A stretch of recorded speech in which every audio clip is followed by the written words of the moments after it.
So let's talk about the 5 things that the Bible says we should do with money. Now, there's a whole bunch of them, but if you do these 5 over a couple decades, 100% of the time, you will get results that will blow your ever-loving mind.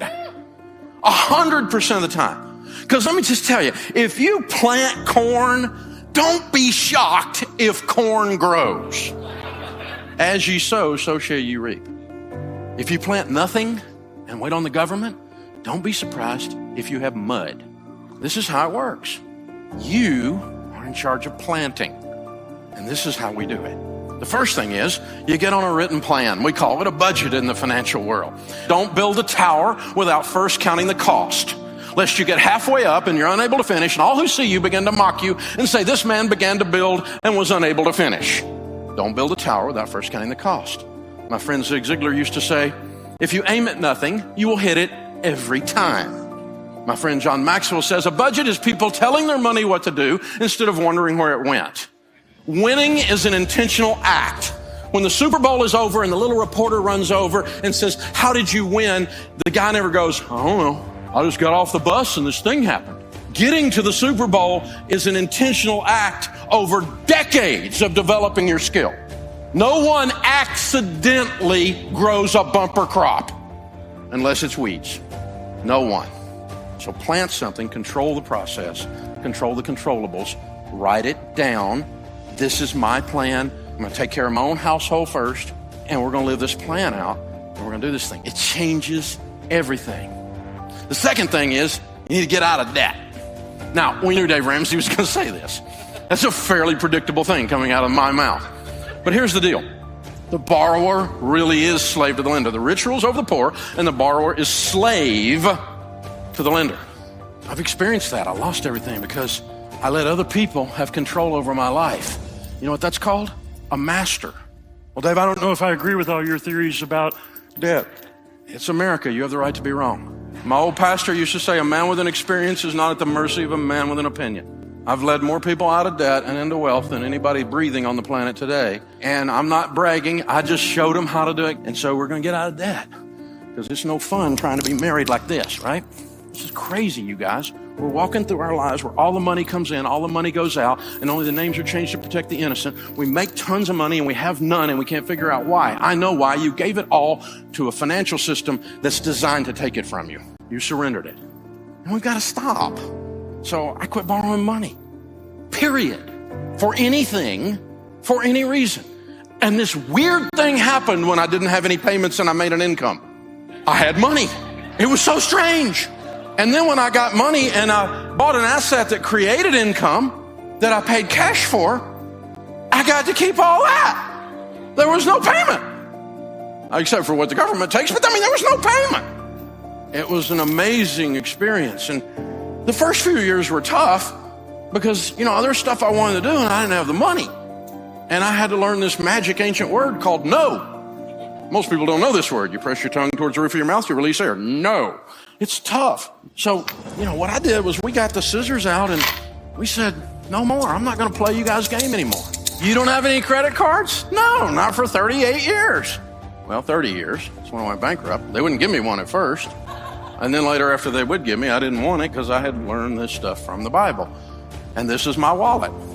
Green president's faces, 4 pieces of plastic, my debit card on my business, my debit card for my home, my driver's license, and my handgun carry permit. A guy called me on the radio and he's like, you're going to kill me. My truck payment. I said, how much is your truck payment? $763. You have a $700 truck payment? Yeah. I said, how much is your house payment? I live in a double wide, $550. I said, dude, if your truck payment is bigger than your house payment, you might be a redneck. The borrower is slave to the lender. You got to sell that truck, dude. It owns you. You don't own it. It sounded good at the time. And you and I both know the reason you called me is you just wanted somebody else to say it out loud with you, who's also done stupid, because I know what stupid looks like. Son, that's stupid. That truck's got to go.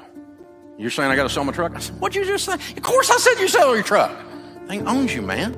This is crazy. Get you a truck that you can own instead of it owns you. This is just crazy. The third one surprises people, and that's foster high-quality relationships. The Bible says, be not deceived. Evil company corrupts good habits. Did you know you become who you hang around with? Studies say that your 10 closest friends over the next decade, your income will be within 10 to 15% of the average of your 10 closest friends. And some of you are going, I need some new friends. Well, maybe. I mean, you don't let your little son, your little Johnny run around with a weed head down the street, because you know if you do, he's going to turn into a weed head, right? He comes home talking language we don't talk in our house. You go, where'd you pick that up? Because you didn't pick it up in here. You become who you hang around with.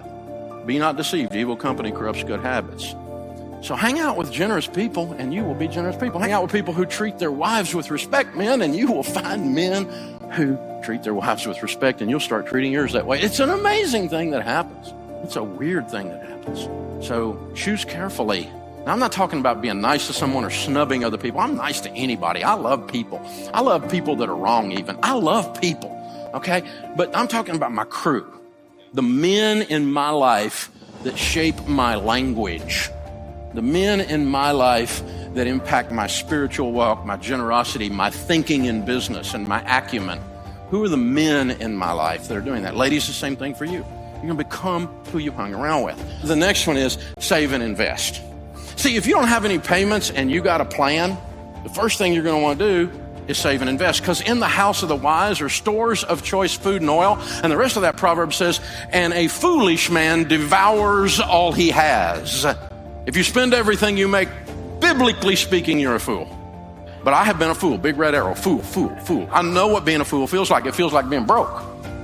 Because I spent everything I made. Because I've always been able to make money. I just wasn't able to keep it. I always thought I could out-earn my stupidity. And I tried it for a long time. It doesn't work. Save and invest.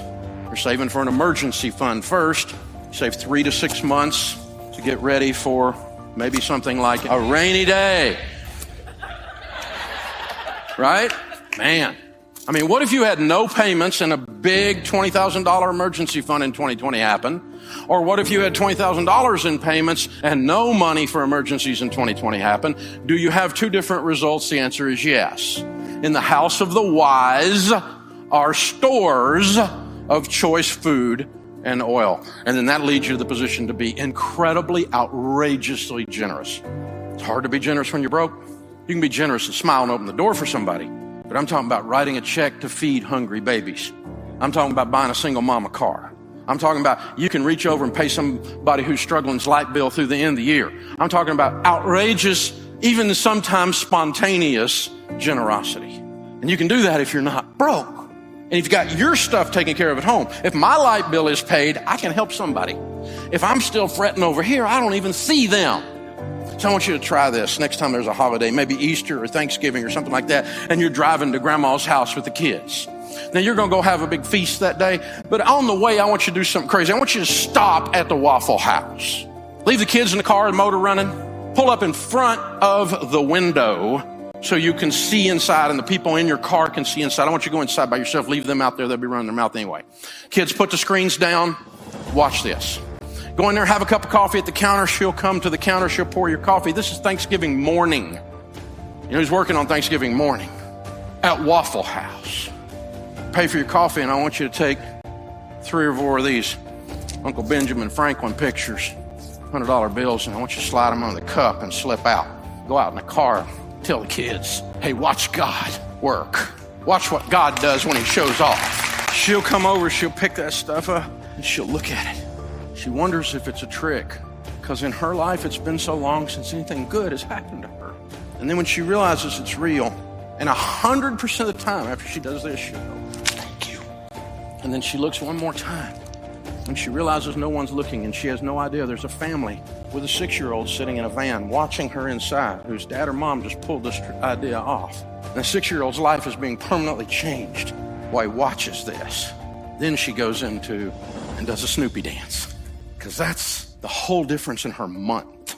Now, I want you to go spend $300 with your spouse on a really nice night out and enjoy yourself. I want you to learn to enjoy money, but I dare you to have more fun with $300 than that.